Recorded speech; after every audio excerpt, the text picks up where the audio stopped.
Mic पकड़ो और मौसमी देख तो मैं ऐसे देख रही हूँ, मैंने कहा ये क्या हो गया, उन्हें भाई साहब ऐसे हाथ मारते हुए सीधे मकर द्वार के अंदर। 29 is Rahul Gandhi's. He is going to become Prime Minister. You have to decide where you are. किरण रिजिजू हैं, वो अपना जो स्पिरिचुअल गुरु हैं वो मानते हैं मल्लिकार्जुन खड़गे को। हैं? हाँ। ये तो बड़ी बात बोल दी। जी उनके घर के बाहर जाके बैठ गए थे, प्रधानमंत्री के घर के बाहर। उसके बाद संसद में उन्होंने क्या किया, सीधा उस गेट की तरफ चले गए बिना किसी को इन्फॉर्म किए, वॉक करते हुए जहां से प्रधानमंत्री निकलते हैं और एंटर करते हैं। हम लाइव पे खड़े हैं, आ गया टेम्परेचर हीट, फोन बंद। और फिर ऑफिस बाद में फोन कर रहे हैं, आप लाइव से अब ब्लैकआउट हो गया, ब्लैक चला गया।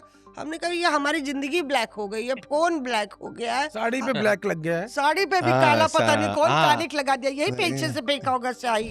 भूपेंद्र यादव जी उतरे नीचे, अक्षय यादव जो हैं वो एकदम उनका Yes. पैर छू लिए। और ये रोज जब जब भूपेंद्र यादव जी निकलते थे, हमने देखा है कि कई सारे सांसद जो हैं समाजवादी पार्टी के यादव जो हैं रेगुलर पैर छूते, मैंने रेगुलर भी पैर उनके छूते थे। एक दिन तो ऐसा हुआ, मैंने देखा कि दान पात्र और पोस्टर बैनर लेट हो गया समाजवादी पार्टी का, तो प्रदर्शन ही शुरू नहीं हुआ और उधर कांग्रेस का प्रदर्शन शुरू हो गया। जो कैबिनेट रिशफल होगा उसके अंदर आपको डीएमके और एनसीपी शरद पवार के नेताओं के चेहरे भी दिखाई देंगे। बहुत बड़ी खबर बहुत- बता रहे हैं आप, I ये think ब्रेकिंग न्यूज है। खड़गे जी ने बोला कि मैं 84 साल का हूँ और मैं अभी 8-10 साल और चलूंगा, मेरा इंजन ठीक है क्योंकि मैं उसमें शुद्ध पेट्रोल डालता हूँ, मिलावट वाला नहीं डालता हूँ। तुम इतना स्वादिष्ट साउथ इंडियन भोजन हमारे सांसदों को मत परोसा करो, मत खिलाया करो उनको, जब संसद चल रही हो मत खिलाया करो। क्यों? ये खा लेते हो संसद में, सो जाते हैं। Reporters off air.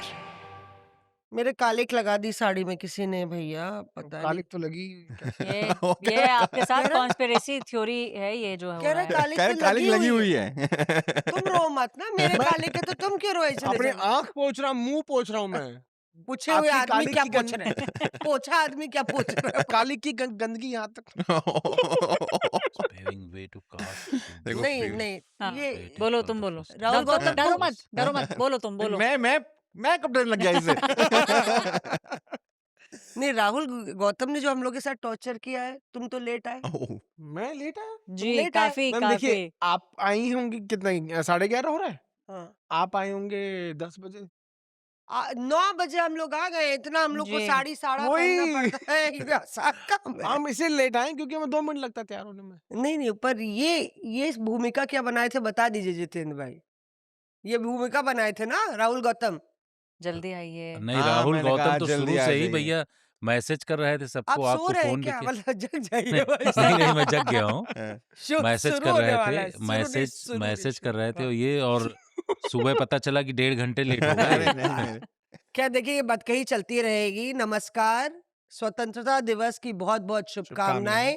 आपका स्वागत है। देश जो है 80th स्वतंत्रता दिवस मना रहा है। कहते हैं ना कि इसी जगह से इसी दिन हुआ था ऐलान, अंधेरे हार गए, जय हिंदुस्तान। जय हिंद। जय जय हिंदुस्तान। हिंदुस्तान। जावेद अख्तर साहब के इस शेर से हम शुरू करते हैं आज का धुआंधार एपिसोड, क्योंकि स्वतंत्रता दिवस के उपलक्ष्य पे होने वाला है ये बहुत खास। चर्चा होगी सभी मुद्दों पर। संसद का मॉनसून सत्र धुल गया तो सारी धुलाई की चर्चा हम लोग कर लेंगे, और फिर अब तैयारी हो रही है एक और कुरुक्षेत्र की, और वो है पंजाब, उत्तर प्रदेश और उत्तराखंड की सियासी लड़ाई की। तो उसमें क्या कहानी चल रही है, लुंगी से लेकर किन किन चीजों पर हुआ बवाल, किसने किया चंदा चोरी और कहाँ हुआ कलेक्शन, ये सारी चीजें बताएंगे हमारे साथ हमारे धुआंधार रिपोर्टर्स। आज बैक टू बेस, या जैसे राहुल गौतम ने कहा, हमारी घर वापसी हो गई है। Thank you thank you thank you. हमारे शेर पे कोई दाद देता नहीं, हम आप तो घर वापसी के साथ साथ अब हम लोग मुद्दों पर वापस आते हैं। और सबसे पहले राहुल गौतम, ऐश्वर्या, जितेंद्र भाई और पीयूष हमारे साथ हैं। सबकी खासियत तो आप जानते हैं, सब लोग अपने अपने बीट और फील्ड के माहिर हैं। वो सब अपने अपने एक्सपर्ट ओपिनियंस लेके आएंगे और इंफॉर्मेशन लेके आएंगे। तो एक रैपिड फायर से ही शुरू करते हैं, क्योंकि अब हम लोग नोएडा स्टूडियो में इतने बढ़िया, ना शोर हो रहा है, ना गाय पीछे जा रही है, ना वीवीआईपी गाड़ियां जा रही हैं, जिस तरीके के हम लोग ने मैनेज किया था। और इस बारी एपिसोड टाइम पे भी लॉन्च होने विजय वाला है। चौक पे गाय नहीं आती है, बंदर आते हैं। अच्छा, हाँ हाँ, बंदर आ जाते बंदर हैं। आते हैं। वो जितेंद्र भाई बताएंगे कि बंदर का उन्होंने भगाने क्या, वाले भी वहां पर मौजूद बंदर हैं भगाने वाले भी आते हैं। और पूरे लुटियन दिल्ली में 40 लोग हैं। तो वो सब कहानी सुनेंगे। सबसे पहले रैपिड फायर में सुन लेते हैं क्या खास है हमारे रिपोर्टर्स के पास। तो कौन करना चाहता है हाथ ऊपर? चलिए ऐश्वर्या, शुरू हो जाइए। मैंने भाई साहब अभिषेक बैनर्जी का मकर द्वार पे देखा, एकदम मतलब जैसे कहते हैं ना गुस्सैल रूप। आप मकर द्वार पे आते हैं नेता तो हम लोग सब भागते हैं यूजुअली। अच्छा, जो एजेंसीज हैं उनके पास एक खासियत है, इतने लंबे डंडे में उन्होंने अपने माइक लगा रखे हैं, तो वो खड़े भी अगर 500 मीटर भी दूर है तो मतलब माइक ऐसे कर देते हैं। अभिषेक बैनर्जी उतरे गाड़ी से, मकर पे 2-3 लोग खड़े थे तो उन्होंने माइक ऐसे लगाया, माइक पकड़ो और मौसमी ढै देख, तो मैं ऐसे देख रही हूँ, मैंने कहा ये क्या हो गया। उन्हें भाई साहब ऐसे हाथ मारते हुए सीधे मकर द्वार के अंदर। तो मुझे ऐसा लगा कि वो ग्लिम्स था कि टीएमसी का तापमान इस समय कैसा है। ये पार्लियामेंट के अंदर मेरे को किसी ने बताया कि जो किरण रिजिजू हैं वो अपना जो स्पिरिचुअल गुरु हैं वो मानते हैं मल्लिकार्जुन खड़गे को। हैं? हैं? हाँ। ये तो बड़ी बात बोल दी। जब भी वो कभी सामने से टकरते हैं, जैसे मकर द्वार के पीछे जो उनका ऑफिस है एलओपी का, तो कभी जब वो आमने सामने आ जाते हैं तो हमेशा उनको जाकर गले मिलते हैं। अच्छा, खड़गे साहब को हमेशा हक करते हैं और हमेशा बोलते हैं कि ये मेरे स्पिरिचुअल गुरु हैं। तो आई थिंक किसी ने बोला भी ऐसी मजाकिया अंदाज में कि आपको वहाँ दिक्कत हो जाएगी, मतलब वहाँ मतलब पीयूष की तरफ उस तरफ तो ऐसे ऐसे नहीं पीयूष, ऐसे ऐसे नहीं जनता मानेगी नहीं। तो मैं ये कह रहा था कि ये बहुत भी देखिए नटखट हो। कितनी इंटरेस्टिंग है कि अक्रॉस पार्टी लाइंस हमारे पार्लियामेंट के अंदर भी जो है, भले ही अंदर कितनी नोकझोंक देखने को मिली, खड़गे साहब बहुत नाराज भी हुए जो शुद्धिकरण का जो मुद्दा सामने आया। तो आई थिंक पार्लियामेंट इस बार बहुत इंटरेस्टिंग थी, लेकिन क्या पता अभी दोबारा मिलना पड़े कुछ स्पेशल जल्द। सेशन। तो बताइए, आप बताइए स्पेशल कौन किसको सेशन। स्पिरिचुअल गुरु मानता है और क्या खास क्या है आपके पास? खास ये है कि हम खड़े थे मकर द्वार पे और जनरली होता क्या, राहुल गांधी आते हैं, उतरते हैं और उनकी उतरे, लेफ्ट गए और गाड़ी में बैठ के निकल गए। लेकिन मैंने देखा एक दिन, ये 3-4 दिन पुरानी बात है, कि राहुल अरे मैं ऐसे रख रहा हूँ भाई। तुम डिस्टर्ब मत करो उसे। सॉरी। सुनाओ। ये डिस्टर्ब होता ही क्यों है? मैं पता नहीं हाँ क्यों होता है। ऐसे कर मैं तो ये पूछने वाला था कि तू कहाँ खड़ा था उस दिन। अच्छा, लेट मी कंप्लीट।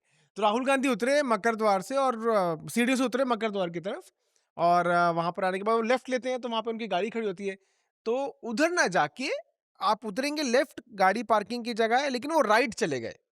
उनकी गाड़ी उधर है, हम लोग वेट करते कि गाड़ी की तरफ आएंगे, लेकिन वो राइट चले गए। और राइट जाके कम से कम नहीं तो 1-1.5 किलोमीटर दूर वो वॉक करते हुए चले गए जीबी मैथ्यू के साथ, अच्छा, जो वही जेबी कांग्रेस के मैथ्यू साथ, का जो वीडियो वायरल जो हो वीडियो रहा वायरल हो रहा है। है। आपको मालूम है वो किस तरफ जा रहे थे?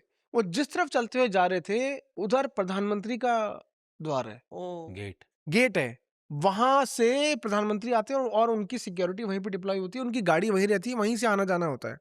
तो मकर द्वार से निकले, राइट की तरफ चले गए सीधा 1-1.5 किलोमीटर बात करते हुए, और वहां पर सिक्योरिटी पर्सन उनको रोका कि सर अब आप यहाँ रुक जाइए। वो उनसे हाथ मिला के वापस आ गए। आप सोचिए उनके घर के बाहर जाके बैठ गए थे, प्रधानमंत्री के घर के बाहर।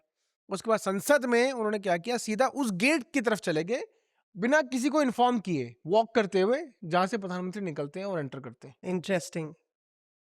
हमारे पास तो खासम खास खबर है, खास खबर नहीं, खासम खास। मैं पार्लियामेंट में खड़ा हुआ था, हमेशा की तरह जैसे खड़ा रहता हूँ। देखा मैंने वहां पर कि एक विपक्ष का नेता सत्ता पक्ष के नेता से बातचीत कर रहा है, और उनकी बातचीत का ये तरीका था कि वो ये कह रहे थे कि लगातार आपने पार्लियामेंट में देखा कि हंगामा चल रहा है और विपक्ष मांग कर रहा है कि गृह मंत्री जवाब दें, बोलें, छात्रों का जो प्रदर्शन हुआ, लाठीचार्ज हुई, उसको लेकर के बोले। तो जो विपक्ष के नेता हैं, सांसद, बड़े नेता हैं, वो सत्ता पक्ष के एक सांसद से बात कर रहे हैं और बोल रहे हैं कि भाई ये लोग जो बार बार दबाव बना रहे हैं ना बोलने के लिए, अगर गृह मंत्री जी बोलेंगे तो इन लोगों का भी पूरा इन लोगों के लिए दिक्कत हो जाएगी। इसलिए मैं ये चाहता हूँ, मतलब वो ये कह रहे थे कि मैं ये चाहता हूँ कि ज़्यादा प्रेशर न बनाएँ बार-बार बोलने का, नहीं तो एज ले लेंगे। सारी जानकारी बताएँगे कि क्या हुआ था, दिल्ली पुलिस को किस सिचुएशन में उनको एक्शन करना पड़ा, कैसे ये सारा चीज़ हुआ, और उन जानकारियों में हर एक चीज़ क्लियर हो जाएगी कि किस एरिया से कितने लोग प्रोटेस्ट करने आए थे, क्या था। तो बहुत ज़्यादा जो प्रेशर बना रहे हैं, वो कह रहे थे कि मुझको लगता है कि इतना ज़्यादा प्रेशर ना बनाएँ कि वो बोलने के लिए मजबूर हो जाएँ। और बाद में देखा हमने कि गृह मंत्री तो सरकार की तरफ से लगातार उनके द्वारा कहा जा रहा था कि भाई हम तो बोलने के लिए तैयार हैं, ये सारा चीज़। तो ये कन्वर्सेशन है 2 अच्छा, लोगों के बीच में, अच्छा। विपक्ष और सत्ता पक्ष के 2 सांसदों का। मुझे इसमें ये बताना है कि मेरे साथ खास क्या हुआ? मेरे साथ खास ये हुआ कि मेरी 3 सेल्फी स्टिक टूट गई हैं और ये देखिए फ़ोन पे भी अब मेरा फ़ोन भी टूट गया है। और कल मैंने आके ज़बरदस्त धरना दिया है ऑफ़िस में आके और सारे बॉसेस को बोल दिया है कि जितने पार्लियामेंट रिपोर्टर्स हैं सबका फ़ोन रिप्लेस होना चाहिए और सबके फ़ोन से पूरा काम हुआ है। आपको पता है, आपको आइडिया है कि हम लोग क्या किस चीज़ से गुज़रते हैं? भीषण गर्मी में, बारिश में फ़ोन के अंदर 2 दिन तक तो स्पीकर ही नहीं चल रहा था फ़ोन का। और पीयूष हो, राहुल हो, जितेंद्र हो, ऐश्वर्या हो, हम लोग का फ़ोन, बारिश भी चल रही थी, बहुत गर्मी थी, बार-बार हम लाइव पे खड़े हैं, आ गया टेम्परेचर हीट, फ़ोन बंद। और फिर ऑफिस बाद में फ़ोन कर रहा है, आप लाइव से अब ब्लैकआउट हो गया, ब्लैक चला गया। हमने कहा ये हमारी ज़िंदगी ब्लैक हो गई है, फ़ोन ब्लैक हो गया है। साड़ी पे ब्लैक लग गया है। साड़ी पे भी हाँ, काला पता नहीं कौन हाँ। कालिक लगा दिया, यही पीछे से फेंका होगा स्याही, कालिक लग गई हमारी बहन की साड़ी पे। पर उसमें इंटरेस्टिंग ये है कि मतलब ये तो साइड लाइन पे हो गया, खास एक तस्वीर, एक सांसद कांग्रेस पार्टी के दनदनाते हुए लोकसभा से बाहर आते हैं, जल्दी जल्दी चलते हैं वो बड़ा, तो हम भी जल्दी जल्दी उनके साथ चले क्योंकि उसी समय हाउस अडजर्न हुआ था। किरण रिजिजू ने बोला कि गृह मंत्री जवाब देने के लिए तैयार हैं, आप जवाब सुनने के लिए नहीं तैयार हैं, वो स्टेटमेंट देने के लिए तैयार है, हम तो विस्तार से चर्चा के लिए तैयार है, आप सुनना नहीं चाहते। और खूब ये लोग वेल में घुस गए थे सारे विपक्ष के सांसद। तो वो दनदनाते हुए बाहर आया जैसे ही हाउस अडजर्न हुआ, तो उनके सर व्हाट बोलते, I don't understand. I don't understand. When the home minister is ready, we have an opportunity. But I don't know what is happening, who is advising. We can corner him when we get the Yes. chance. वो दंदनाते हुए बाहर निकल गए। मतलब मुझे लगा कि अच्छा पार्टी के भीतर ही कई सांसदों का ये मानना था कि अगर मौका मिल रहा है तो चौका मार दें। अखिलेश जी से हमने ये 2-3 बारी सवाल पूछा तो वो कहीं इधर उधर की बात करने लगे। तो मतलब कि बीच में ही खिचड़ी कुछ बहुत पक रही थी। बहरहाल बात करते हैं क्योंकि ये भी तो है भाई, पूरा सत्र खत्म हो गया, आप लोग का बड़ा टेक अवे क्या है? अगर हम लोग बात करें कि जिस तरीके से चाहे वो चंदा चोरी को लेके मैंने सुना कि काफी दान इकट्ठा हो गया। काफ़ी दान इकट्ठा हो गया और मैं इसके अंदर बड़े-बड़े नेता जो हैं समाजवादी पार्टी के, रोज़ पैसे लेके आते थे। अच्छा पब्लिक व्यू में हो रहा था जो बहुत अच्छी बात थी भई क्योंकि उसका उनका ये था कि हम आपके सामने ही गिनेंगे। रोज़ उसमें लोग पैसे डालते थे, सबके सामने गिनती होती थी। वो पैसे दिखाते भी थे हम लोगों को और फिर फाइनली उन्होंने हनुमान मंदिर में जाके उसको दे दिया। 3 लोग जो उसमें रोज़ दान दे रहे थे, डिंपल यादव जी, जया बच्चन जी और राम गोपाल यादव जी। अखिलेश जी कभी देते थे, कभी नहीं नहीं देते थे, लेकिन ये 3 लोग लगातार उसमें पैसे डालते रहे, जिसकी वजह से आपने देखा कि फाइनल पैसा इकट्ठा हुआ है। ये सारा कैनॉट प्लेस में जो हनुमान मंदिर है, उसमें दिया गया। राहुल एक बात बोल रहा था ना मौसमी कि हमने देखा है कि ऑफ बीट विपक्ष पक्ष के नेता बहुत आराम से बात करते हैं। तो रोज़ समाजवादी पार्टी के जितने नेता थे, वो सब धरना प्रदर्शन करते थे। भूपेंद्र यादव जी उतरे नीचे, अक्षय यादव जो हैं वो एकदम उनका यस। पैर छू लिए और ये रोज जब भूपेंद्र यादव जी निकलते थे हमने देखा है कि कई सारे सांसद जो हैं समाजवादी पार्टी के यादव अच्छा। रेगुलर जो हैं रेगुलर पैर छूते, मैंने रेगुलर भी देखा। पैर उनके छूते थे। और समाजवादी पार्टी की देखिए एक बात जो मुझे लगी, बहुत ज्यादा ना उन लोगों ने अपना जो कल्चर है उसको प्रिजर्व करके रखा है।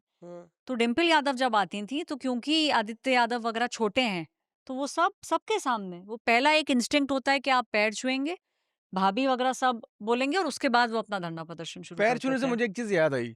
अक्षय यादव जो है वो पूरे प्रोटेस्ट के दौरान जो है वो दान पत्र उनके हाथ में रहा और वो दान पत्र जब इकट्ठा हो जाया करता था तो उसको हिलाते हुए देखे इतना पैसा हो गया और उस हिसाब से प्रोटेस्ट करते थे।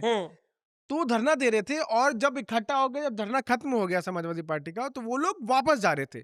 तो अक्षय यादव दान पात्र लेके वापस जा रहे हैं गाड़ी में रखने के लिए, गाड़ी में रखा जाता था और उसके बाद रोज इकट्ठा होता था वो। जब वो जा रहे अपनी गाड़ी की तरफ से तो एकदम से साक्षी महाराज चलते हुए आ गए, अच्छा। जो सांसद है उन्नाव से बीजेपी के। हाँ। तो जैसे ही साक्षी महाराज आए, उनके सामने दान पात्र लेके चले गए अक्षय यादव अच्छा। कि बाबा दान वैसे लेके चले गए। तो उन्होंने कुछ नहीं किया और उन्होंने कोई रिस्पॉन्स नहीं हाँ। किया। तो एकदम से साक्षी महाराज ने जब कोई जवाब नहीं दिया, तो अक्षय यादव झुके उनके पैर छूने के लिए। हाँ। उन्होंने पैर भी नहीं छूने दिया, वो एकदम से आगे की तरफ बढ़ गए। तो आगे बढ़ गए तो अक्षय यादव ने पीछे मुड़ के कहा, बाबा दान नहीं दे सकते, कम से कम आशीर्वाद तो दे दीजिए। तो इतना वो बोलते, इतने में साक्षी महाराज जो अंदर संसद भवन के अंदर चले गए। अरे बड़ा नाटक देखने को मिला है, बंदर अंदर भी आ गया।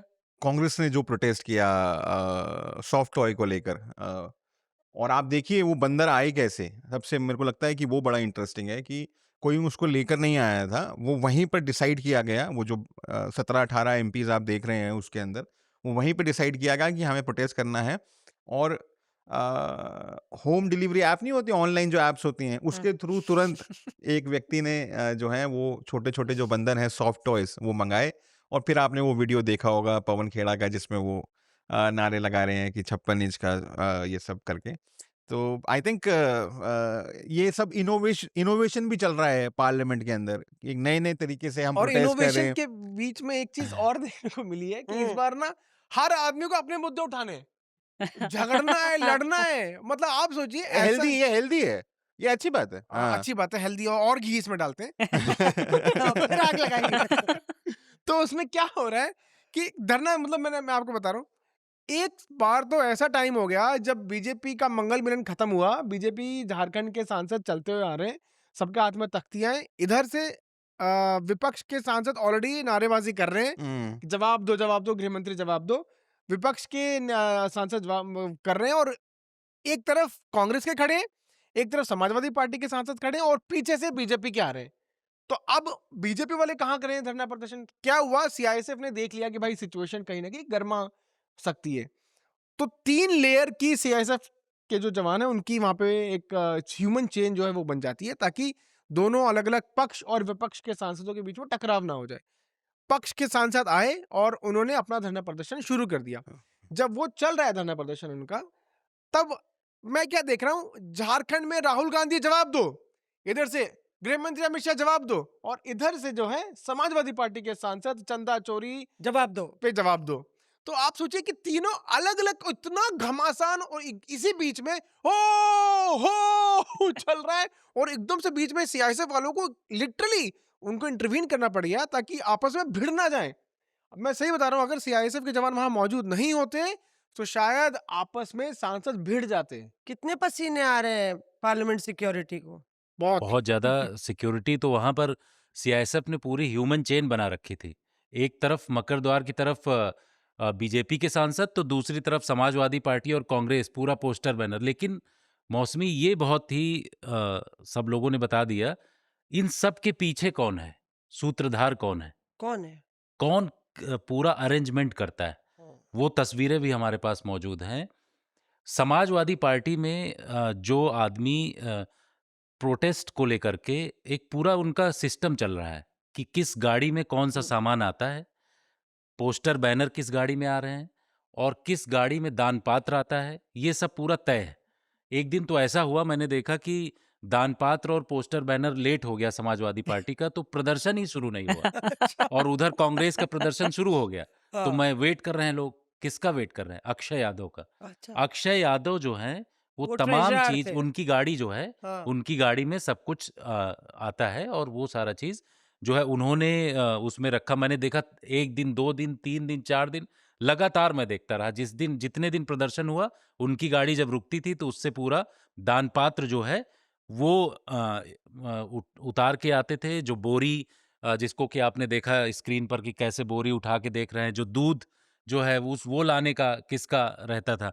तो सबका पूरा सेट था कि कौन क्या चीज करेगा। ऐसे ही आपने कांग्रेस में भी देखा होगा, अब तो कांग्रेस खुद कवर करती हैं। कांग्रेस में भी एक उसके पीछे के सूत्रधार हैं, मणिकम टैगोर।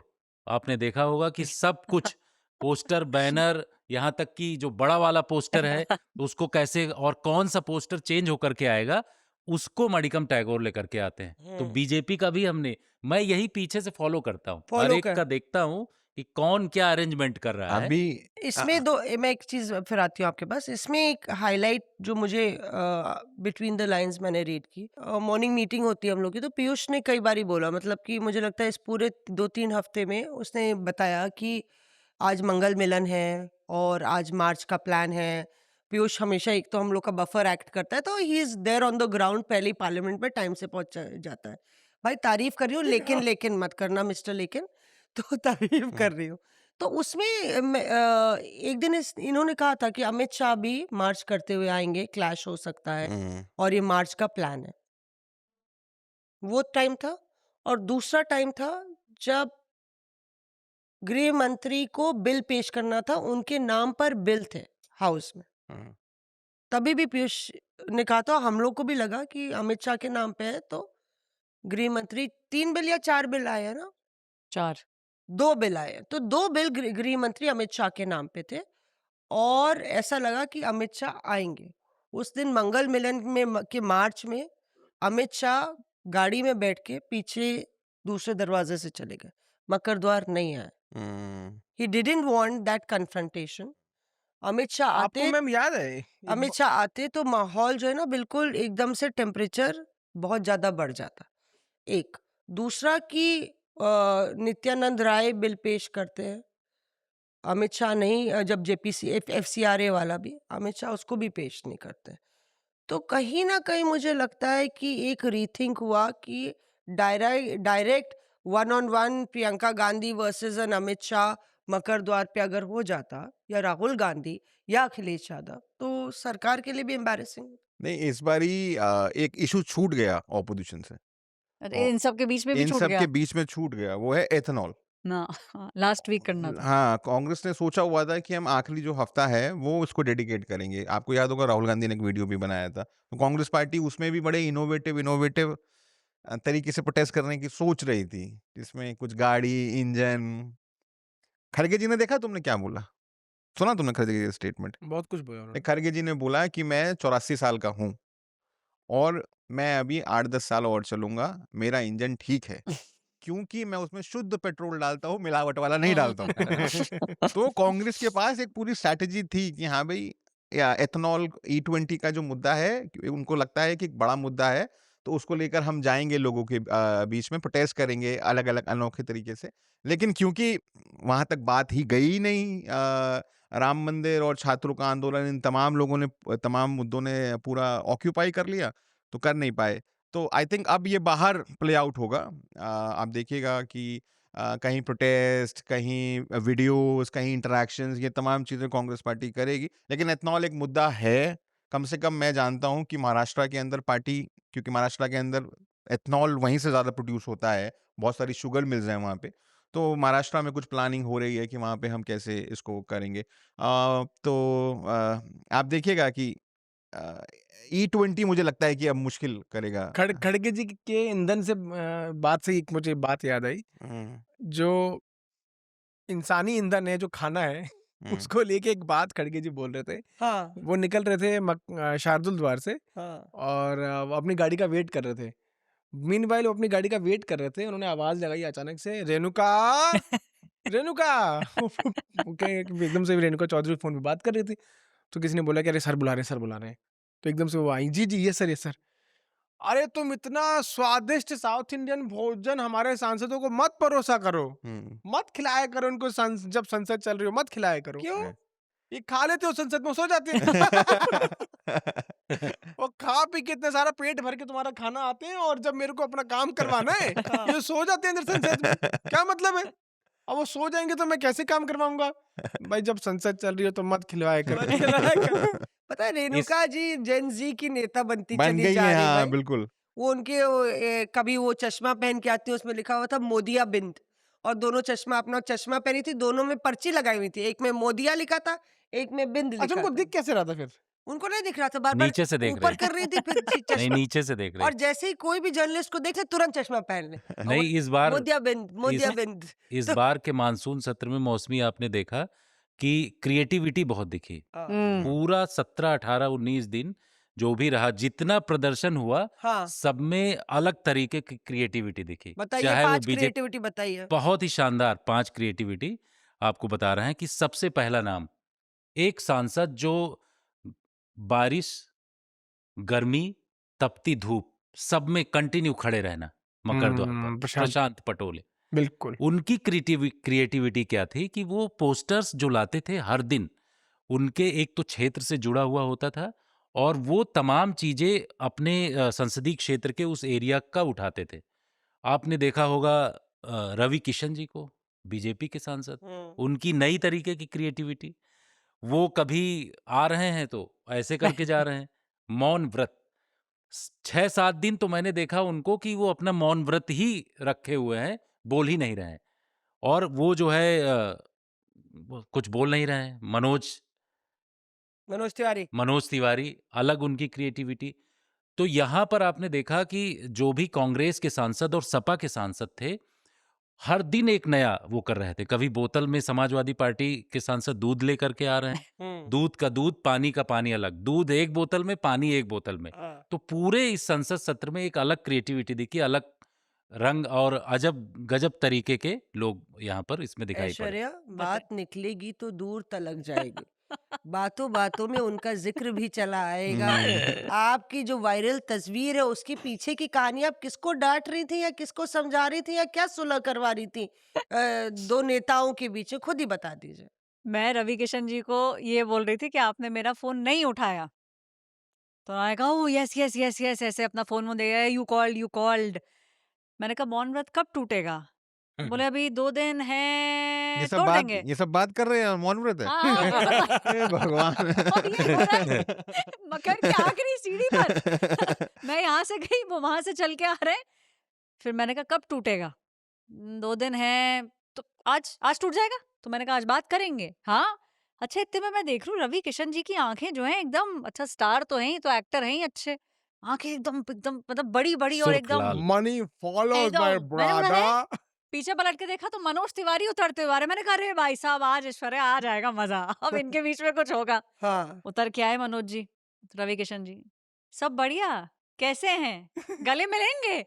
अब मैं वहां बीच में खड़ी हूँ, मैं 2 कदम पीछे हटी, मैंने कहा वाकई में क्या पता गले मिले। मौसमी वो गले मिल लिए, अरे वाह वाह, वो आपने गले मिल समझौता लिए, करा दिया। मैंने करा दिया समझौता। अच्छा उसके बाद जब मनोज जी गए तो मैंने पूछा, मैंने कहा रिलेशन क्या है? लव हेट रिलेशन है ऐश्वर्या ये, और अच्छा। अभी का नहीं है, 16-17 सालों का हमारा लव हेट रिलेशनशिप मुझे है। लग रहा है कि उनके व्रत का उनको फल मिल गया। एक होता है ना 16 सोमवारी रखी जाती है कि अच्छा पति या अच्छी पत्नी मिल जाए, तो तुमने वो लगता रखा है था, तुमने रखा हाँ, था। हाँ। तो खतरा। वही लगता है समझ कि रहे हो राहुल तुम? रवि किसने लगा रहा, तूने तेरी बीवी ने?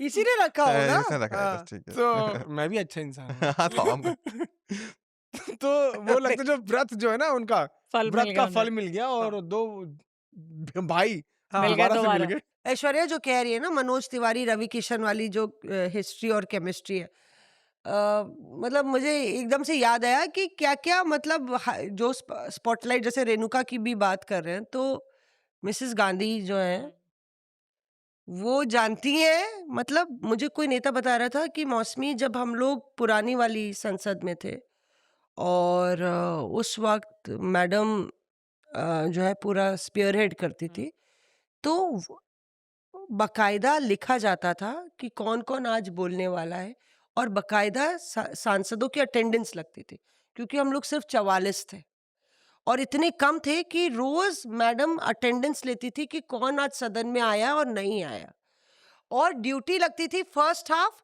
और सेकंड हाफ में, क्योंकि सेकंड हाफ में लंच के बाद जो है कम लोग होते थे, लोग चले जाते थे, तो बकायदा 2 बजे के बाद कौन कौन सांसद रहेंगे लोकसभा में, सोनिया गांधी खुद ये मॉनिटर करती थी कि भाई इन जिनकी ड्यूटी लगी है वो लोग आए कि नहीं आए।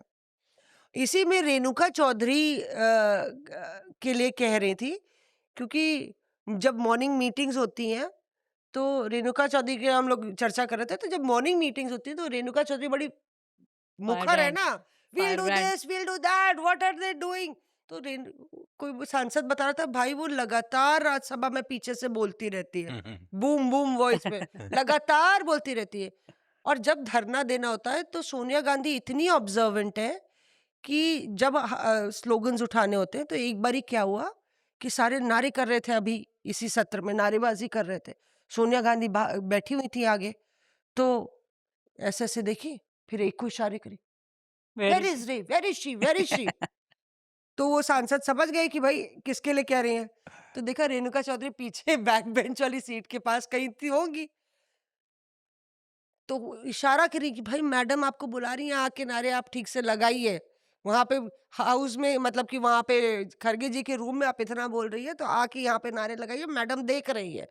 तो शी इज सो ऑब्जर्वेंट कि जब नड्डा साहब खरगे साहब ने बोला कि भाई अब वो मसला चल रहा है, खरगे साहब ने बोला कि भाई हल्द्वानी में शुद्धिकरण हुआ मैदान का और मेरा अपमान हुआ, वो सीन देखने लायक था राज्यसभा में, क्योंकि ट्रेजरी बेंचेस में किसी को हवा तक नहीं थी। और ये मैंने दोनों पक्ष के सांसदों से बात की, किसी को हवा तक नहीं थी कि भाई कौन सा मुद्दा खरगे जी उठा रहे। लास्ट डे पे खरगे जी गेंद मारते हैं, स्टेडियम के बाहर चली जाती है, क्योंकि खरगे जी खड़े होते हैं और बोलते हैं कि वैसे तो मैं दलित दलित नहीं करता, और वो हल्द्वानी के रामलीला मैदान के शुद्धिकरण का जिक्र कर देते हैं और कहते हैं कि अट्रॉसिटीज एक्ट के तहत मामला दर्ज होना चाहिए। तब उत्तराखंड के जो अध्यक्ष हैं बीजेपी के, वो भी संसद में है, नड्डा साहब, नितिन नबीन पार्टी के अध्यक्ष, पूर्व अध्यक्ष और उत्तराखंड के अध्यक्ष, तीनों राज्यसभा में हैं। तब वो राज्यसभा में जो उत्तराखंड के अध्यक्ष हैं वो भागते हुए आगे आते हैं और फिर नड्डा साहब को कम्युनिकेट करते हैं। तब तक नड्डा साहब ने खड़े होकर कह दिया कि सदन माफी मांगता है और ये करता है वो करता है। तो उस पे सोनिया गांधी, जब नड्डा साहब ने बोला वी नेवर डू दिस और ये गलत हुआ है, तो सोनिया गांधी बैठी थी खरगे जी के बगल में, बोलती बट यू डिड इट, और माइक उस समय ऑन था और कोई बोल नहीं रहा था, तो उनकी आवाज चली गई, बट यू डिड इट।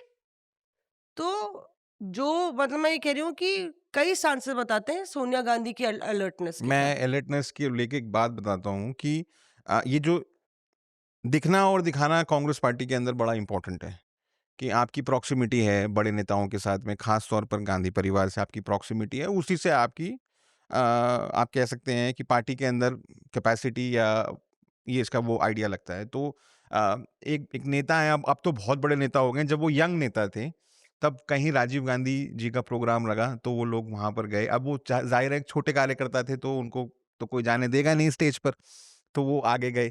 तो तो उन्होंने देखा कि हमारे आगे एक बंदा खड़ा है, तो वो जब जाने लगा स्टेज की तरफ तो उन्होंने बोला कहाँ से हो, तो बोला मैं डीसीसी से हूँ। डीसीसी डिस्ट्रिक्ट कांग्रेस कमेटी होती है, तो बोला मैं उससे हूँ। तो उसने फिर उसको अलाउ कर दिया, वो चला गया। राजीव गांधी जी के साथ फोटो वोटो खिंचवा लिया, अपना माहौल बनाना था बना लिया। अब इनकी बारी आई, बोला कहाँ से हो, बोला हम एसडीसी से हैं। तो उनको भी पूछा नहीं, उसने जाने दिया, वो भी ऊपर गए, फोटो वोटो खिंचवा के वापस आ गए। तो दो तीन लोग थे वो, तो उसने बोला कि एसडीसी क्या है भाई, बोलो ये शक्ल दिखाओ कमेटी। अच्छा, इसका काम ही है हमारा कि जाकर शक्ल दिखाना, फोटो खिंचवाना। हाँ। और नेतागिरी में क्या है भाई, हाँ, आप नेता के साथ में खड़े होते हैं, आप देखिए तमाम जो कार्यकर्ता होते हैं उनके फेसबुक पेज देखिए आप जाकर, कहीं नेता उनसे 1 मिनट बात कर ले, आज देश के महत्वपूर्ण हालातों पर नेताजी के साथ चर्चा करें। देखा आपने, है 5 सेकंड तुमसे नेता मिला है भाई, लेकिन ऐसे माहौल बना देंगे देश के राजनीतिक हालातों पर समीक्षा करते हुए मैं और मंत्री जी।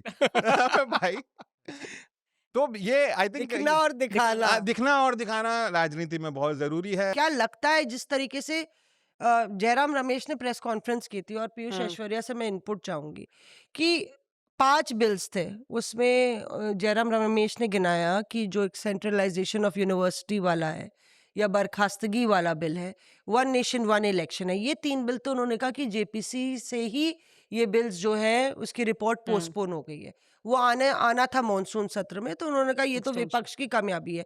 बाकी 2 बिल्स जो आप जान ही रहे हैं, एफसीआरए भी जेपीसी में चला गया है, और उनका ये कहना है कि सरकार के पास आंकड़े ही नहीं है डिलिमिटेशन बिल को लाने के लिए। जिस तरीके से आप देखें कि डिलिमिटेशन यानी कि महिला संशोधन के साथ साथ, तो सवाल ये उठ रहा है कि क्या लगातार इस पूरे सत्र में सरकार बैकफुट पे थी? क्या एक तरीके से हम देखें अगर फ्लोर मैनेजमेंट की बात करें तो क्योंकि गृह मंत्री मौजूद नहीं थे, राज्यसभा में हमने देखा इतनी बारी मल्लिकार्जुन खड़गे को बहुत मौके मिले। ये वाला भी हल्द्वानी वाला जो इंसिडेंट है, खड़गे साहब बोल गए वो पूरी बात। लोकसभा में हमने नहीं देखा कि किसी भी ऑपोजिशन के स्पीकर को बोलने का मौका मिला हो इतना ज्यादा कि कोई पॉलिटिकल स्टेटमेंट भारी भरकम दे जाए। कुछ इंटरवेंशंस हुए, लेकिन खड़गे का ये कह जाना, उससे पहले भी 2-3 हफ्ते से लगातार खड़गे के पॉलिटिकल स्पीचेस जो है राज्यसभा से हो रहे हैं, लोकसभा चल नहीं रही है और खड़गे साहब को फ्री हाउस मिला हुआ है। आप लोकसभा इसलिए नहीं चल रही मौसमी क्योंकि आप प्रोसीडिंग्स देखेंगे ना भाई। आप पहले फुल फ्लेजेड मकर द्वार के ऊपर प्रोटेस्ट करते हैं विपक्ष वाले, चलिए टुवर्ड्स द एंड वो घमासान हुआ, एनडीए वाले भी आ गए थे। आप अंदर जाते हो इतना ज्यादा शोर होता है, इतना शोर होता है। जब एफसीआरए बिल की ही बात करें तो नित्यानंद राय जब खड़े हुए और उन्होंने बोलना शुरू किया तो इतना ज्यादा शोर हो रहा था कि आवाज ही नहीं आ रही थी। जगदम्बिका पाल जी को बोलना पड़ा कि भाई आप एटलीस्ट सुन तो लीजिए, वो बोल रहे हैं, आप चाह रहे थे जेपीसी, वो ही बोल रहे हैं, लेकिन सुनने तो दीजिए। मुझे ऐसा लगता है जो आप बोल रहे हो कि कुछ बिल्स थे, ये कहना कि सरकार के पास डिलिमिटेशन का आंकड़ा नहीं है, मैं बिल्कुल नहीं मानती है। मुझे लगता है उनके पास आंकड़ा है और जो नंबर है उससे थोड़ा सा ज्यादा है। ये बात बहुत सारे बीजेपी के लोग बोल चुके हैं कि उनके पास आंकड़ा है। कई कैसे बार आप आंकड़ा है?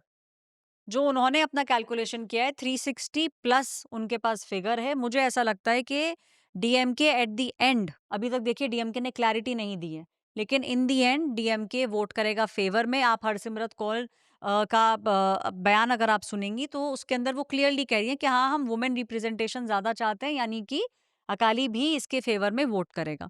कभी कभी मुझे ऐसा लगता है कि perception plays a big role. ये कहना कि बीजेपी को नहीं समझ आ रहा कि परसेप्शन चेंज हो रहा है, ये गलत है। उन्हें बखूबी समझ आ रहा है कि परसेप्शन चेंज हो रहा है, और ये भी सच है कि विपक्ष इस बार ज्यादा हावी रहा है। चाहे अपने मुद्दों की बात हम करें, और जेपीसी भिजवाने में, एफसीआरए में विपक्ष एकजुट होके तैयार रहा है और उस तरह का प्रेशर वो माउंट कर पाए। मुझे ऐसा लगता है कि यहाँ से आप एक reset of thinking in NDA, larger NDA आपको आगे देखने को मिलेगा। फ्लोर मैनेजमेंट की जहां तक बात है, मैं आपको बताऊं इस वक्त नंबर गेम में बीजेपी के कुछ विश्वसनीय लोगों से हमारी जो बात हुई उनके हिसाब से डीएमके का स्टैंड तमिलनाडु में बेशक वो लिमिटेशन के खिलाफ हो, लेकिन मैंने खुद कुछ डीएमके के नेताओं से बात की और उन्होंने कहा है कि जब ड्राफ्ट आएगा तब हम अपना स्टैंड लेंगे। यानी डीएमके अभी भी पूरी तरह से इस पर क्लियर नहीं है। दूसरी एक बात, बहुत बड़ी बात, बीजेपी के एक नेता से मेरी बात हो रही थी, उन्होंने बताया कि जितने भी तृणमूल कांग्रेस के सांसद इस वक्त एनसीपीआई में जा चुके हैं, ऐसा नहीं है कि सिर्फ वो ही ममता बनर्जी के खिलाफ है। कई सारे ऐसे सांसद हैं जिनको बीजेपी फिलहाल नहीं चाहती कि वो टीएमसी से अलग होके उस वाले गुट में जाए, एनसीपीआई वाले गुट में, और वो कहीं ना कहीं एक तरह से सरकार के साथ ही खड़े हुए हैं। एक सांसद को छोड़कर, उनका नाम है डेरेक ओब्रायन। डेरेक ओब्रायन को छोड़ के जितने भी बाकी तृणमूल कांग्रेस के सांसद हैं, सब अभिषेक के सब बैनर्जी अरे भी अभिषेक बैनर्जी को भी जो ममता बनर्जी का साथ नहीं छोड़ेंगे। अभिषेक बनर्जी तो इसको butt of ये this है। इसको ये विपक्ष के सांसद ने बताया, हाँ, तो वो तो समझ ही लो विपक्ष यार। नहीं, हाँ विपक्ष विपक्ष, ही। हाँ बिल्कुल। मैंने बीजेपी के सांसद की बात बोली है। नहीं नहीं सॉरी, इसको ये सत्ता पक्ष के सांसद ने बताया। हाँ। तो what I am trying to tell you कि मैक्सिमम एमपी जो इस वक्त टीएमसी ये उनका कहना है ना, पता है वो तुम्हारा जो नहीं है। सांसद है ना, वो मुझे भी मिला था। फिर उसने कहा कि राहुल गांधी को छोड़कर सारे कांग्रेस सांसद जाने वाले हैं बीजेपी में। कुछ भी कुछ भी फिर बीजेपी के सांसद ने इसको बताया कि राहुल गांधी को को छोड़ के छोड़कर सारे सारे सांसद जाने जो वाले है हैं। एनडीए में जाने वाले हैं। फ्लोर मैनेजमेंट की जहां तक बात है उसको मैं लेके मैं आपको बताऊं कि नंबर्स पूरे हैं। जिस दिन गवर्नमेंट चाहे उस दिन लेके आ सकती है, लेकिन जब आपको लोकसभा चलेगी ही नहीं तो वहां पे बात कैसे होगी? देखिए, बात हम लोग बनेगी ब्रेक के कैसे? बाद वापस आते हैं, क्योंकि बात फ्लोर मैनेजमेंट की है और पीयूष बात इधर की बात करो तो उधर की कर रहा है, तो वापस फ्लोर मैनेजमेंट पे आएंगे ब्रेक के बाद। जो मेरा मोहल्ला था ना, वो पूरा तारक मेहता उल्टा चश्मा जैसा है ना, वैसा है। कोई भी कहीं भी आपको मार सकता है, किसी के भी पापा आपको मार सकते हैं कि कहीं आप घूमने गए हैं। घर वालों से ज्यादा तो मोहल्ले वालों ने मारा है मुझे। ये बिगड़ ना जाए, मोहल्ले का हाँ। लड़का है। कुल्लू भैया उनको देखे, बोले पहचाना ना हुआ का, बोले बोले छोटा है कुल्लू डान। क्यों नहीं बने क्रिकेटर भाई? एमकॉम किया नहीं है मैंने, बस एग्जाम दिया मैंने। कैसे दिया, पास हुआ मुझे नहीं पता। फिर उसके बाद जब स्टेज पे पहला शो करने गया, 4-5 डायलॉग थे, अलग अलग लोगों के डायलॉग के बाद एक ही बार में सब कुछ बोल दिया। इस समय 70 से 80% तो अपने यहाँ ही फिल्में शूट हो रही हैं, यूपी लैंग्वेज में और इन सब सारी चीजों में। वो कोशिश कर रहे हैं। हाँ, कोशिश तो काफी खराब है। हाँ, समस्या ये है कि हम बना ही नहीं पाए। हमारे यहाँ जो इंडस्ट्री रही, गाना गाते हैं तो आप एक्टर हैं। अब अपने इंडस्ट्री में सिर्फ गाने ही बन रहे हैं। कहाँ से हैं? बोले सुल्तानपुर से हैं। तो मैं बोलता हूँ अरे तू तो हमारे बगले कह रहा जो, अपनी भाषा में बोलता हूँ। फिर वो हिंदी में ही बोलते हैं, फिर मैं अवधी में ही बोलता हूँ, फिर वो इंग्लिश में बोलते हैं।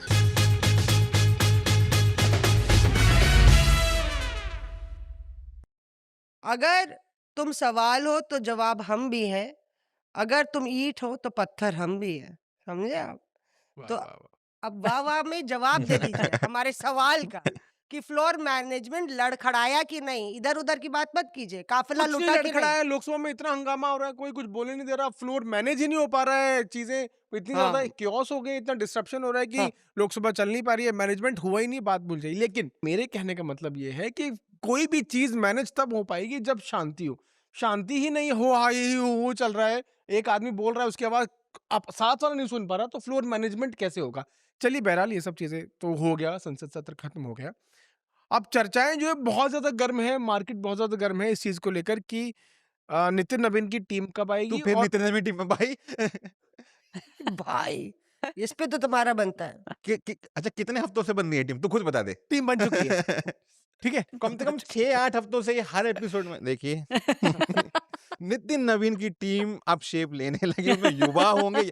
तो कब से बन रही है भाई उनकी टीम? तुमको क्या प्रॉब्लम है भाई, हम तो अपनी जानकारी दे रहे हैं। हाँ ठीक है अच्छा, बताओ ना क्या उसकी दिक्कत भाई है? उसकी हाँ, जानकारी हमें क्या जानकारी दिक्कत दो, है? जी। तुम जानकारी दो। इंतहा हो गई नहीं, इंतजार की। जंतर मंतर आंदोलन के बाद एक और एड ऑन हो गया है, जेनजी। हो जी सकता है हाँ, उसमें जेनजी आ तो जाए। खुद ही नितिन नवीन है। हंस क्यों अरे। रहा है यार? जेंजी कैसे हो सकते हैं नितिन क्यों नवीन? भाई, अगर राहुल 2000 ने के बाद राहुल गांधी अपने आप को 56 साल का युवा बोलते, कोई जेंजी या बनी। नहीं, एक सेकंड, जब young राहुल गांधी नेता अपने आप को खुद तो 56 बोल साल रहा के है, युवा हाँ, बोलते हैं, युवा तो क्या बोलते एक हैं, मिनट, तो एक ठीक है। 45 साल भाई, आपने ये कहा एक सेकंड नितिन एक सेकंड नवीन एक जेंजी सेकंड है। हमारे दर्शक हमको देख तो रहे हैं, हमें सुन भी रहे हैं। तीनों लोग एक साथ नहीं बोलेंगे। पीयूष आपने अभी इस चीज को साबित कर दिया कि फ्लोर कैसे नहीं मैनेज होता। अरे हम अभी मैंने आपने कहा एक सेकंड सब जब शांत हो तब ना आदमी सुना ना। हाँ यही हुआ लोकसभा के अंदर। अच्छा 4 लोग 5 लोग एक साथ बोलते हैं तो एक आदमी 5 लोगों के बीच में आप हमारी आवाज नहीं सुन पा रहे, तो वहां पर तो 540 लोग बैठे हुए हैं, हाँ तो इसलिए फ्लोर मैनेज नहीं हो पाया। यही तो बात हैंस है प्रूवन। कि सरकार से सवाल इस चीज का करो तो जवाब उस बिल पर देती है। तुमने भी वही किया है। मैं फ्लोर मैनेजमेंट इस तरफ सत्ता पक्ष कुछ की भी कर रहे थे। हाँ, तो मेरे खैर कहने चलिए का आगे मतलब है बढ़िए, गाड़ी आगे कि बढ़िए। बीजेपी के राष्ट्रीय अध्यक्ष नितिन नवीन की टीम जो है वो ऑलमोस्ट तैयार हो चुकी है, और इसका अनाउंसमेंट होने के बाद कैबिनेट रिशफल जरूर ही जरूर होगा। अब तो चलिए संसद सत्र खत्म हो गया, अब पूरा फोकस आगे आने वाले चुनाव पर और बीजेपी की जो राष्ट्रीय टीम है उसके ऊपर है। कुछ लोगों से जो बात हो रही थी उनमें ये पता चला कि नितिन नवीन की टीम जो तैयार है, कभी भी उसका अनाउंसमेंट हो सकता है, और जैसे ही वो टीम अनाउंस होती है बीजेपी की, उसके बाद आपको कैबिनेट रिशफल दिखाई देगा। सबसे बड़ी बात आज हम रिपोर्टर्स ऑफिस में बता रहे हैं, जो कैबिनेट रिशफल होगा उसके अंदर आपको डीएमके और एनसीपी शरद पवार के नेताओं के चेहरे भी दिखाई देंगे। बहुत बड़ी खबर बहुत बता रहे हैं आप, आई ये थिंक ब्रेकिंग न्यूज है। वो इसलिए मैं बता रहा हूं आपको क्योंकि हालांकि डीएमके ने एक स्टैंड लिया है तमिलनाडु में डिलिमिटेशन के खिलाफ। मेरी जो कुछ नेताओं से बात हुई डीएमके के, उन्होंने कहा कि जब ड्राफ्ट आएगा तब हम अपना स्टैंड यहाँ पर लेंगे। उनकी मेन डिमांड ये है कि सीट्स बढ़ाई जाएं, और सीट्स पॉपुलेशन के हिसाब से वो कहते हैं कि भाई हमारी पॉपुलेशन कम है तो हमारी सीट्स जो है वो कम बढ़ेंगी। लेकिन जो सरकार ने कहा है कि सीट्स बढ़ के 39 से 59 हो जाएगी, और उसके बाद 2-3 कंसेस उनके और हैं कि अगर ये बढ़ती भी है तो अगले 25 साल तक जो है वो फ्रीज कर दें। फ्रीज कर दिया जाए। इन सभी चीजों पर विचार मंथन चल रहा है और ये कम्युनिकेट भी किया गया है। और सूत्र यही, कुछ जिन लोगों से मेरी बात हुई उन्होंने बताया कि रिशफल होता है तो डीएमके और शरद पवार के नेताओं के एक हमारा representation आपको छोटा दिखाई सा देंगे। इसमें सवाल है कि क्या डीएमके और जो एनसीपी शरद पवार है वो एनडीए में भी शामिल हो सकते हैं? जब ये कैबिनेट रिशफल होगा तो एनडीए में शामिल होंगे, उसके बाद ही होगा। बड़ी चीज है। जो पीयूष ने बोला ना, इसमें मुझे जो 3 लोगों से मेरी बात हुई। उन्होंने ये बोला कि एनसीपी के संदर्भ में जो इस समय बात चल रही है वो ये है कि ये दोनों फैक्शंस जो हैं ये मर्ज हो जाएं और मर्ज होने के बाद ये एनडीए के साथ आ जाएं। यस। ये एक काफी ज्यादा बात जो है वो पाक कॉरिडोर्स के अंदर इस समय चल रही है। डीएमके की अगर बात करें तो भाई अच्छे खासे आपके एमपीज हैं। आपका ये स्विंग क्या चल रहा है कि ये होगा तो हम ये करेंगे, मतलब आप कहीं ना कहीं रूम तो दे रहे हो ना मनूवर करने का। कहीं ना कहीं आप ये बात एनडीए को, भारतीय जनता पार्टी को बोल रहे हो। और पहली बार जब ये डिस्कशन हुआ था तो डीएमके तैयार थी, क्योंकि डीएमके का ये कहना था कि भाई वुमेन रिजर्वेशन दीजिए, बढ़ाकर दीजिए और फ्रीज करिए, जिसपे गवर्नमेंट तैयार हो गई थी। उसके बाद बाहर आके उन्होंने अपना स्टैंड चेंज किया। उसके बाद हुआ तमिलनाडु का इलेक्शन। देखिए, मुझे लगता है हम सबको ये ध्यान रखना चाहिए, 2 चीज़ें बहुत इम्पोर्टेंट हुई। पहले वाले जो जब गवर्नमेंट की बात हुई थी, उसके बाद था वेस्ट बंगाल का इलेक्शन, जिसमें मेजॉरिटी लोग ये मान के चल रहे थे टीएमसी जीतेगी। कहीं न कहीं विपक्ष को लग रहा था कि एक बूस्ट मिलेगा, वो हुआ नहीं। लेकिन जस्ट संसद के सत्र शुरू होने से पहले जो हमने प्रोटेस्ट देखी, उससे एक न्यू लीस ऑपोजिशन को मिला और उनको लगा कि अब हम अपनी बात सरकार से मनवा सकते हैं।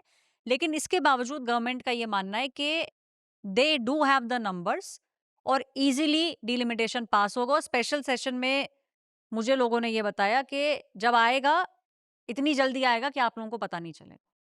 इसमें बहुत इंटरेस्टिंग है जो ऐश्वर्या बात कर रही हैं। मतलब मेरी किसी नेता से बात हो रही थी और एनसीपी शरद पवार वाले मसले पर अ, देखिए वहाँ पे भी जो एनसीपी है ना, मेन एनसीपी, उसमें भी सब कुछ बहुत अच्छा नहीं चल रहा है। एक बड़े नेता बता रहे थे कि देखिए, एक तरफ आपने सुनेत्रा पवार वहाँ पे उप मुख्यमंत्री बन जाती है, पार्टी की कमान भी वो संभाल लेती हैं, ठीक है। यहाँ पे अपने बेटे को भेज देती हैं संसद में। वो जो राज्यसभा में उनको एमपी बना दिया अपने बेटे को, फिर पार्टी की भी कमान उन्होंने ले ली, उप मुख्यमंत्री भी बन गई। एनसीपी में बहुत बड़े-बड़े नेता हैं। मतलब एक तरीके से इसको बिल्कुल पार्टी फोरम की तरह चलाना। उस वक़्त जब अजीत पवार चले गए तो उनको ये देखना चाहिए था कि बाकी बड़े नेताओं को वो कैसे अंदर ले सकते हैं। और ऐसे में ये बातें इसलिए भी चल पड़ी हैं, और ये मुझे बहुत ही, जो अंदर खाने की सारी जानकारी रखते हैं, वो ऐसे नेता ने बताया कि भाई आपको बाकी नेताओं को भी इनकॉर्पोरेट करना। तो कैबिनेट रिशफल में आप देखेंगे कि एनसीपी की तरफ से भी कोई कोई ऐसे चेहरे सामने आएंगे जो इसको न्यूट्रलाइज करने की कोशिश करें। इस जो जो एक रेस्टलेसनेस है बाकी नेताओं में एनसीपी की, सुनेत्रा पवार की लीडरशिप को लेके। और दूसरा पॉइंट इसमें यह है कि पहले तो बिल्कुल दरवाज़ा बंद कर दिया था कि सुप्रिया सुले नहीं आएंगी यहाँ, एनसीपी शरद पवार को नहीं लाएंगे यहाँ। लेकिन ये हम लोग चर्चा पहले भी कर चुके हैं।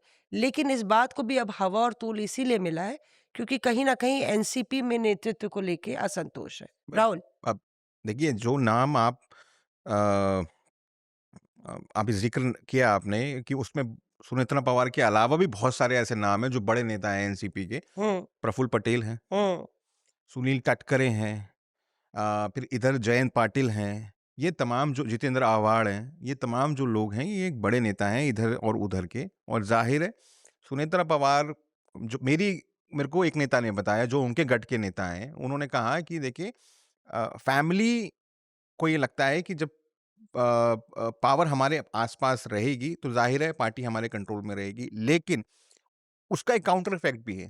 जो बाकी के जो नेता हैं फिर वो बोलेंगे कि हम क्या कर रहे हैं यहाँ पर? अब जैसे आपने कहा कि अगर कल को मंत्री बनाने की बात होती है और फिर कोई पवार फैमिली से ही कोई मंत्री बनता है, तो फिर इसको और एंडोर्समेंट मिलेगा कि आपने इसको फैमिली एंटरप्राइज़ बना दिया। जिसको बदलने के लिए शायद इस बारी कोई नॉन पवार व्यक्ति को आगे भेजा जाए अगर मर्ज होता है, हुँ, कैबिनेट मंत्री पद कौन हो मिलने सकता है? हैं? कौन? बहुत सारे लोग हैं, मैंने बताया ना।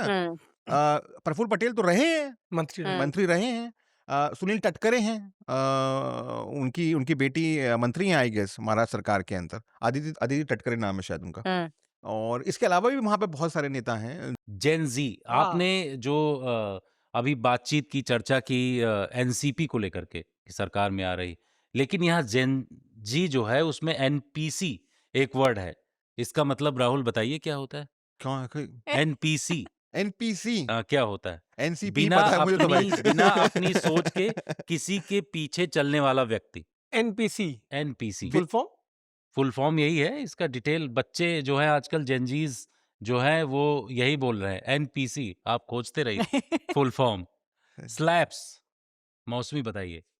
स्लैप्स, झापड़ मारना। No I know no, slap him. कोई गाना जो है उसको अच्छे तरीके से गाना, अच्छा गाना, उसके बारे में बोलते हैं स्लैप्स। वाह। टी, स्पिल द टी हाँ? चाय पी रहे हैं सब लोग लगातार, हाँ। T Aishwarya T. चाय चाय बहुत नहीं है, हाँ गॉसिप या अंदर की खबर। आप अंदर की बहुत खबर निकालती है ना, व्हाट्स द तो उसको अब बोलिए टी। टी? टी और राहुल आप बताइए, रेंट फ्री। यही अरे रेंट रेंट फ्री अरे हो आप जाए। तो रेंट में, मैं रेंट पे रहता हूँ यार, रेंट फ्री हो जाए सर। रेंट फ्री नहीं है उसका मतलब, किसी के दिमाग में लगातार बने रहना। ये नए नए वर्ड्स हैं। रेंट और फ्री मौसमी सबसे इम्पोर्टेंट चीज है कि हम रेंट फ्री होने को तैयार नहीं है, हमको रेंट फ्री है। नहीं नहीं, ये सारे हम जो दिमाग में बने रहेंगे तो रेंट अभी फ्री है। अलग अलग पार्टीज के मौसमी हाँ। सांसद जो है ना, उसमें से कई सांसदों से हमारी बातचीत हुई, वो ये सारे वर्ड्स सीख रहे हैं। क्योंकि कोई रील्स बना रहा है, तो कोई फेसबुक पर जा रहा है, तो बहुत सारे सांसद इस तरीके से, और खासतौर पर जो पॉलिटिकल पार्टीज हैं उनमें बहुत ज़्यादा क्रेज हो गया है। अच्छा। और उत्तर प्रदेश की अगर बात करें तो अभी तो वहाँ पूरा माहौल चुनाव का बना हुआ है, और वहाँ हर एक पॉलिटिकल पार्टी जो है वो जेनजी को लेकर के वो अपना अलग अलग तरीके का प्लान तैयार किया है।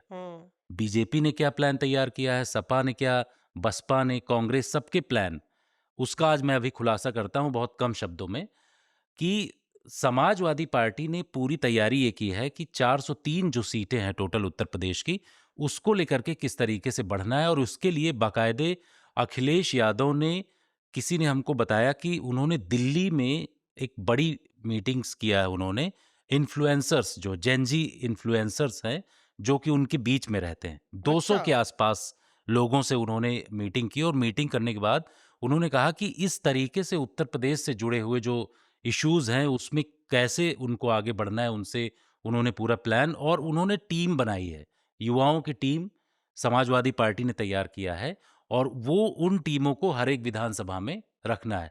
तो बीजेपी का ही उससे आगे एक कदम उन्होंने प्लान तैयार किया है, 10-10 लोगों का, एक विधानसभा में 10-10 लोगों का जो है, युवाओं का अच्छा। उन्होंने टीमें तैयार की हैं। और उसका सीधा मकसद ये है कि जनता के बीच में जाना। मतलब ये साफ दिखाई पड़ रहा है कि जंतर मंतर का जो असर है या फिर जो भीड़ है वो पूरी पॉलिटिकल पार्टीज में यहाँ पर कन्वर्ट हो दिखाई रही पड़ है, रही है। हाँ। और आकाश आनंद को आपने तो सुना ही है, उन्होंने सीधे अपने आप को जेनजी साबित करने के लिए उन्होंने अखिलेश यादव और राहुल गांधी को उन्होंने अंकल बोल दिया।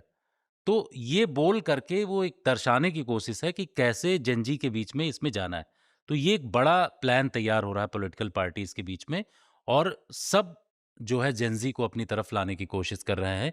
उत्तर प्रदेश में खास तौर पर, दूसरे राज्यों में भी जहां पर चुनाव है वहां भी ऐसे ही प्लान चल रहा है। अच्छा, आकाश आनंद अभी नेशनल कोऑर्डिनेटर हैं, और मैं किसी पत्रकार से पूछ रही थी, तो उनको अच्छे जानकार हैं वो।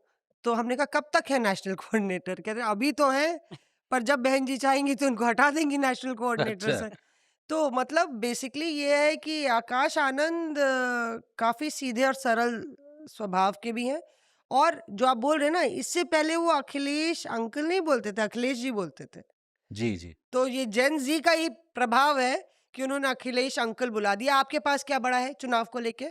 किसके पास है? जल्दी जल्दी मेरे पास है पंजाब से। बताइए, तुम पहले बोलो बोलो। आप पहले बोलो। राहुल हाँ। बताइए।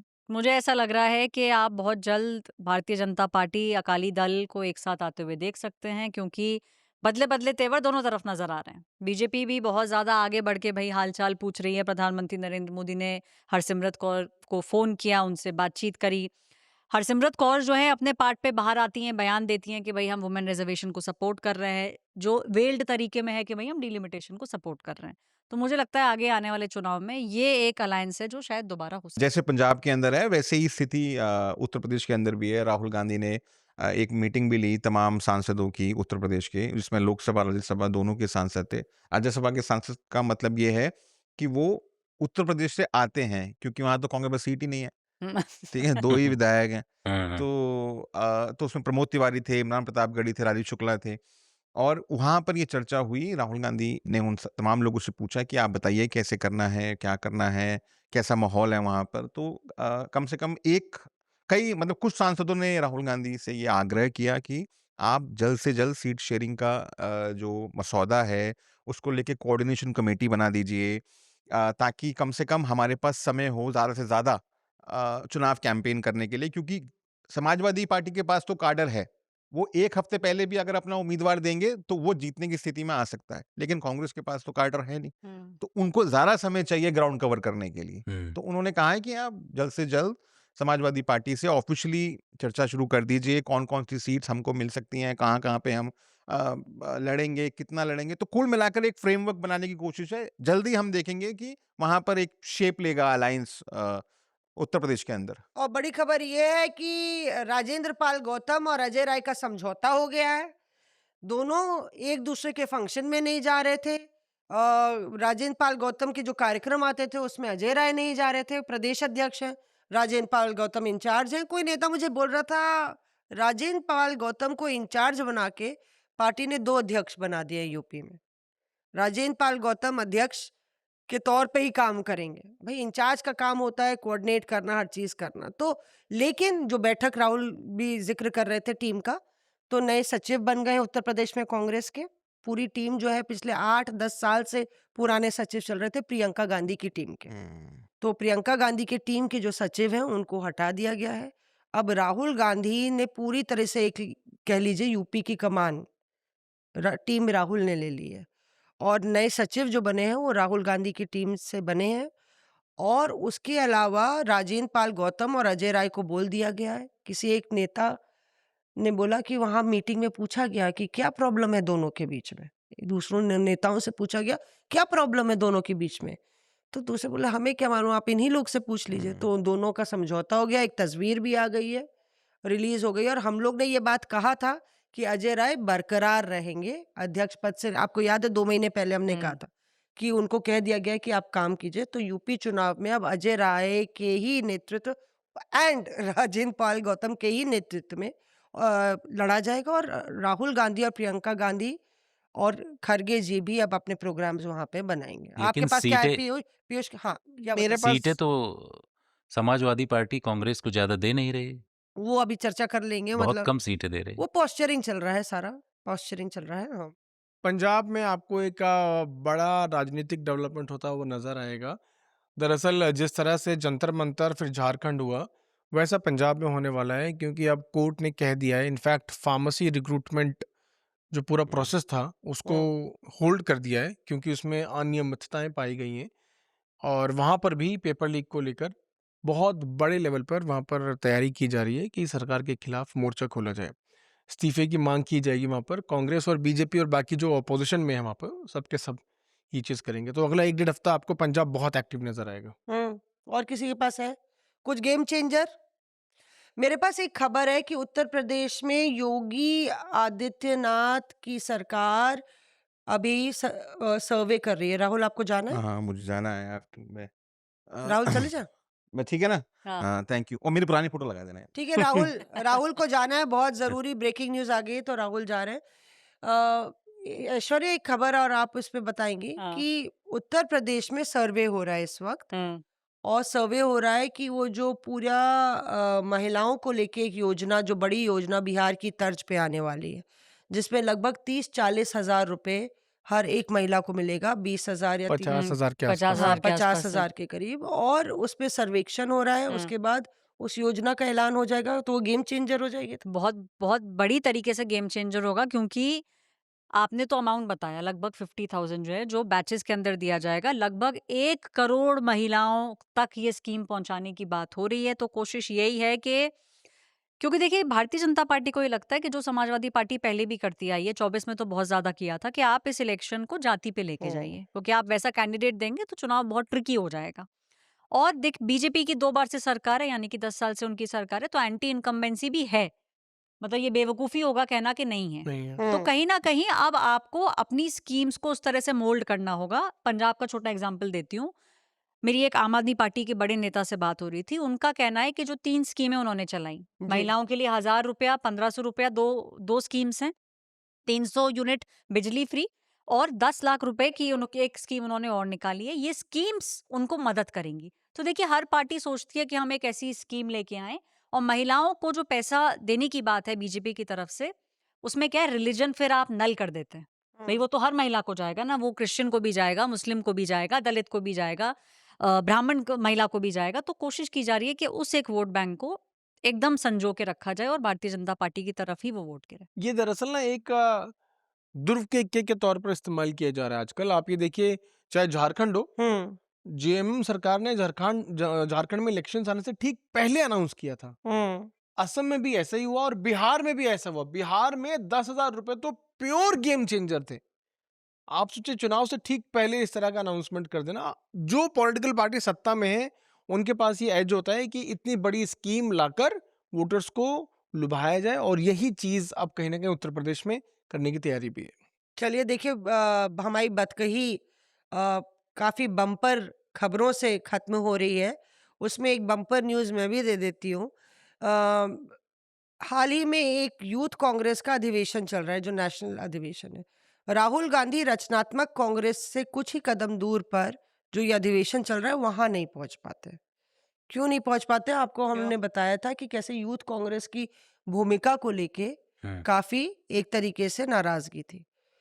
तो 2 दिन तक राहुल गांधी का वहां पे इंतजार होता रहा।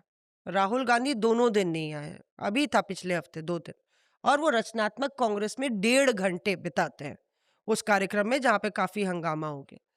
लेकिन उसमें से खबर यह है कि केसी वेणुगोपाल, जो संगठन महासचिव, जब वो यूथ कांग्रेस के अधिवेशन में जाते हैं, तो वहां पे जब वो माइक लेते हैं तो तालियां बजने लगती हैं। तो केसी वेणुगोपाल कहते हैं, what are you clapping for? What have you done? आपने क्या किया? ताली बजा रहे हैं आप। राहुल गांधी पीएम आवास पर बैठे थे और आप लोग दिल्ली बंद नहीं कर पाए। उसके बाद की लाइन बहुत इंपॉर्टेंट है। राहुल गांधी के लिए बोलते हैं केसी Venugopal, 2029 is Rahul Gandhi's. He is going to become prime minister. You have to decide where you are. यानी कि यूथ कांग्रेस के नेताओं को बोलते हैं, 2029 राहुल गांधी प्रधानमंत्री बनने जा रहे हैं। आप लोग को डिसाइड करना है कि आपकी भूमिका क्या होने वाली है। करो या मरो, आना है साथ चलो, वरना प्रधानमंत्री के कुनबे से हो जाओ बाहर। जो डिप्लोमेसी का पहला ही रूल तोड़ रहे हैं। वो कह रहे हैं कि हक करना गलत है डिप्लोमेसी में। अरे भाई, अच्छा, ये हगिंग वाली जो बैंटर है, ये हम अगले एपिसोड में जारी रखेंगे, क्योंकि पीयूष को बोलने का मौका मिल जाए तो रात हो जाएगी। उससे पहले पीयूष की तारीफ में जो कसीदे पढ़ी हैं सारे दर्शकों ने और हमारे चाहने वालों ने, वो हम आपको सुना देते हैं। और सबसे पहले गौरव ने लिखा है, Sanjay ji, thank you for reading my comment in your podcast. हम संजय जी को कन्वे करेंगे। I wanted to tell you, in Chicago, wow Chicago, every Saturday we do high tea and only your podcast we watch on projector, and honestly you guys gave us clarity that no other podcaster can do, and you are like family in our Indian community here. Wow. Projector में And देख रहे हैं। after your podcast ends, गजब। we discuss all of you. आज मौसमी and Aishwarya ने क्या inputs दिए, एंड राहुल एंड पीयूष की आर्ग्यूमेंट्स। आप इस वाले एपिसोड से बहुत दुखी हो जाएंगे, क्योंकि बहुत आर्ग्यूमेंट्स हुई हैं। You are like family to us, superb thought, whoever has decided it. I must tell you that our super boss, it was the idea of our super boss Kalipuri, who had actually mooted this idea for to us कि तुम लोग इतनी चर्चा करते हो, इतना बोलते हो, why don't you do a reporters affair? So it was her idea, and she is the genius behind this special show. ये गौरव साहब ने लिखा है शिकागो से। सारे हमारे शिकागो के चाहने वालों को हमारे यहाँ से सलाम है। इंद्रजीत के पास चले आते हैं, जो लंदन में है। तालियां। वाह, from Chicago Chicago to to London. London। अरे हम लोग एक ऐसी पॉडकास्ट करेंगे फ्रॉम शिकागो टू लंदन। शायद ये सपना सच चलते हैं, हो। वहीं चलते हैं। चलते हैं। Hi there from London. This show is the lifesaver for me every weekend. No complaints, very informative, zestful. Just leave Piyush alone.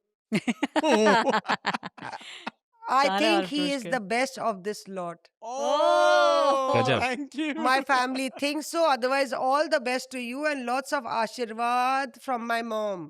Aunty को बहुत बहुत शुक्रिया। आंटी इसी तरह से आशीर्वाद हमें देते रहिए और पीयूष खिल उठाए देखिए। गोविंद पटेल ने क्या लिखा है? मौसमी जी बहुत कुछ जानती हैं पॉलिटिकल बातें, लेकिन थोड़ा कम बताती हैं। अरे अरे ये सारे लोग कान बंद कर लेते हैं, हम ही बोलते रहते हैं। आप क्या बात कर रहे हैं?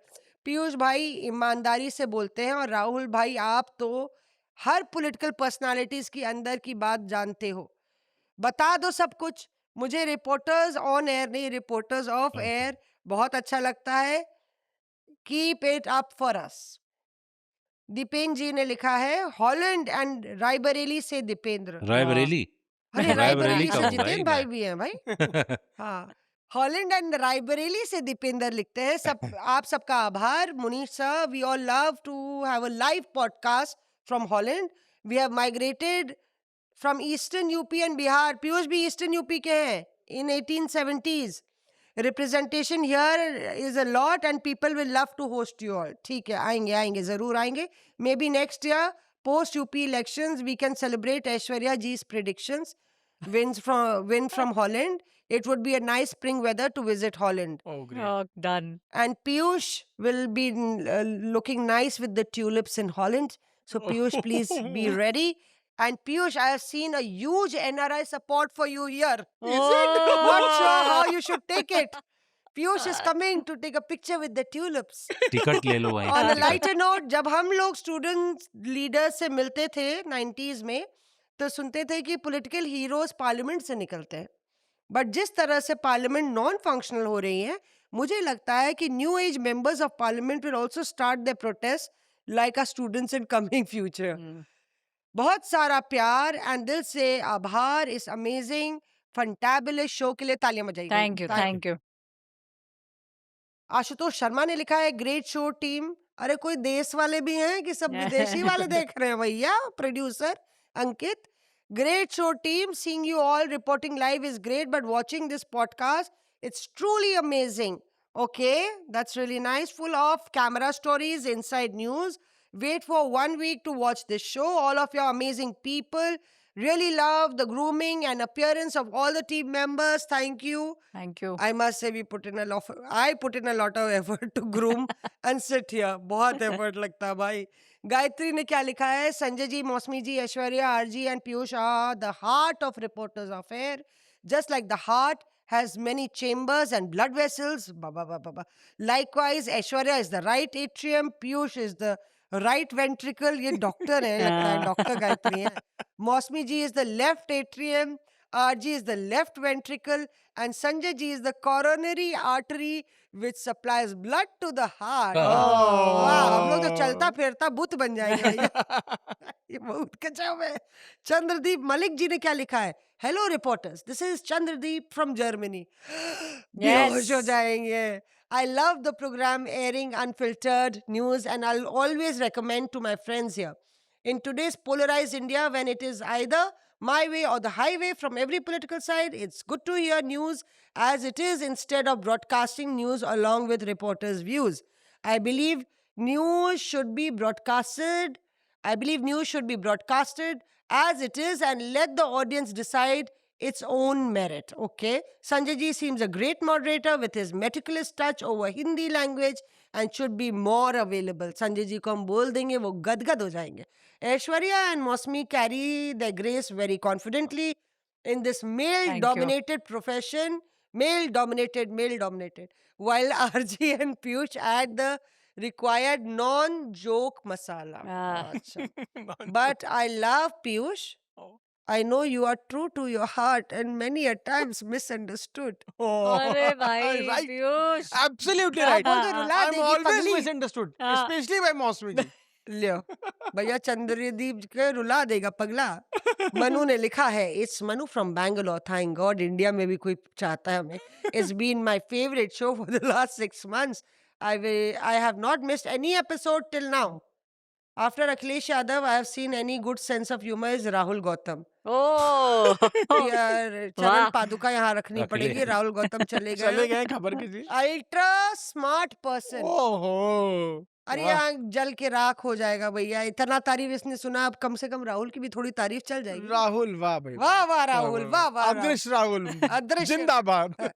ऋतुपन कौशिक ने क्या लिखा है? I love this podcast, I honestly enjoy the banter amidst all the insider news, this is definitely better than most news channels.